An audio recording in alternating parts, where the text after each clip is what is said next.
Okay, in this video, just going to explain something about the property here about even and odd functions. This is different from polynomial functions that have even and odd degree, while function or polynomials that have an even degree could be even functions. That does not necessarily mean they are. The even and odd functions apply for other functions and not just polynomials. While even and odd degree polynomial functions only apply to polynomials. However, an even degree could be an even function, but not necessarily the same. And same thing goes for odd. This is the technical definition of even functions and odd functions. So it is even if you replace x with negative x, and it simplifies to be the same thing. Basically, the negative x's and positive x's have the same y value for every value of x. And for odd functions, the negative x values have the opposite opposite sign as their positive counterparts. So graphically, what this translates into is even functions end up being symmetric across the y-axis. So if this is what our function looks like, it will be perfectly symmetric on each side if it's even. And for odd functions, what that amounts to is that from this point, they will be reflections. Let's see if I can draw this perfectly. So that if you flip it twice, once across the x, then once across the y, they should line up perfectly, though that might not be the best representation of it. But that's what even and odd functions are. This one over here happens to be a polynomial function, or at least roughly drawn polynomial, which is also an even function. But an even polynomial function, for example, one like this, may not necessarily be an even function itself. So this would be an even polynomial, but not an even function, just as some extra examples there.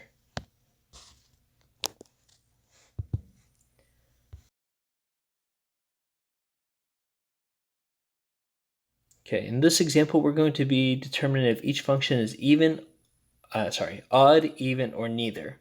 So the approach we use is to simply replace x with negative x and then simplify the expression. We'll get one of three things. We'll get that when we plug in negative x, we'll get negative 1 times the original f of x, if it's odd. If we plug in negative x and get f of x out, then it's even. So if we plug in negative x and get the original expression out, then it's even. And then if neither of those happens, it's neither. With that being said, let's go ahead and give it a try. So f of negative x, here we go. So we'll replace x with negative x. Okay, with that in mind, some students have trouble with dealing with this. You can treat the negative x as negative 1 times x, and that might make it a little easier to deal with, because then we can break it apart a little bit more. When you raise things connected by multiplication to a power, you can raise each one individually to the power. It's called the product of powers property. So we would do negative 1 to the 4th power times x to the 4th power plus the 5. Negative 1 to the 4th power is just 1. And x to the 4th power is, well, just x to the 4th power. And then 1 times 4 is 4. So we have 4x to the 4th plus 5, which happens to be the original function,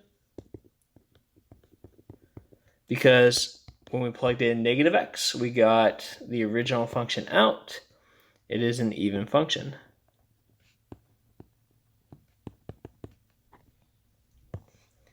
For the second one, doing the same thing. So go through, we'll plug in negative x and see what we get. So we'll have 2 times negative x to the third power plus 3 times negative x. Going through, if you need to break apart the exponent here, then do it. It would be 2 times negative 1 to the third times x to the third. If you need to break it apart, do it. You don't actually have to do that if you're comfortable with the operations. But negative x to the third, or negative 1x to the third, would still be negative 1 times x to the third. Of course, our 2 there.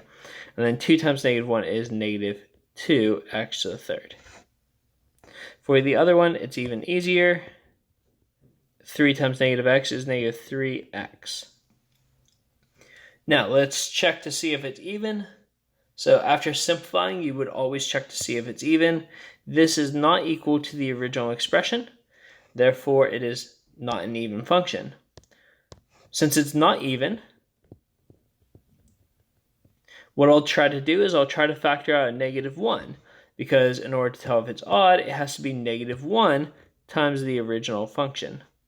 So just checking that, if I pull out negative 1, I'll divide each term by negative 1, giving me a positive 2x to the third, and then a positive 3x. So is it negative 1 times f of x? Or I guess g of x in this case. And yes, it is. This is indeed g. So yes, it is. And because that's true, this is an odd function. Had this not been true as well, then it would just be neither.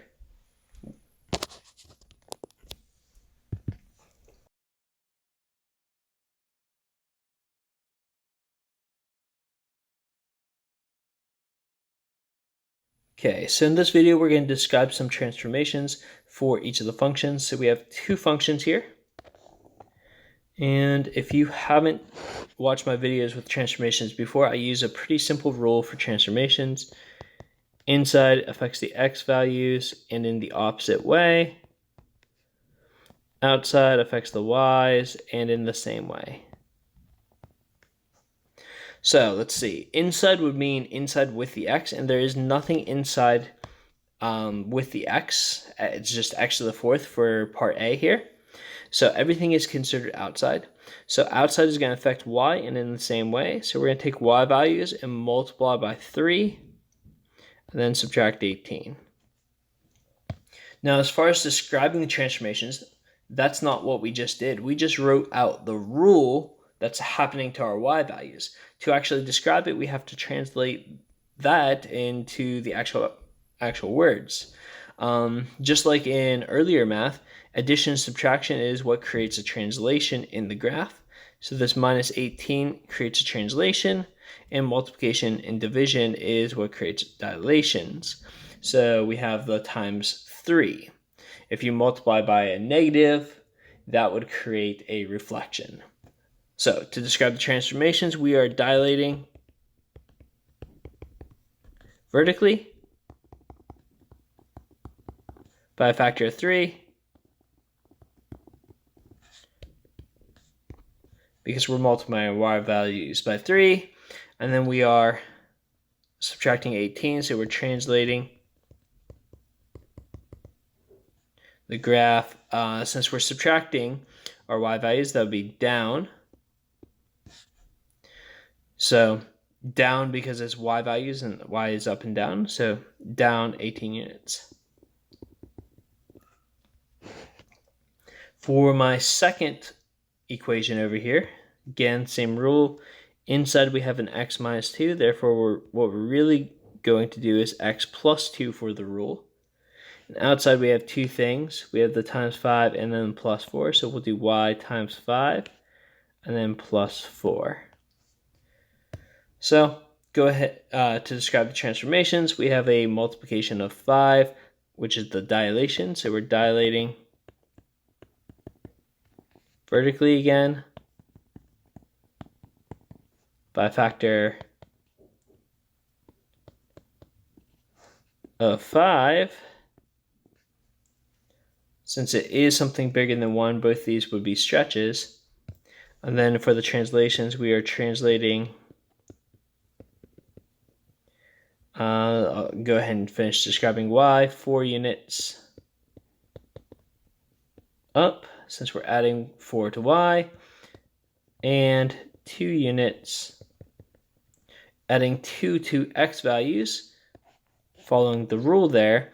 Adding 2 to the x would move it to the right, because the right is the positive direction. So 2 units right. And there we go.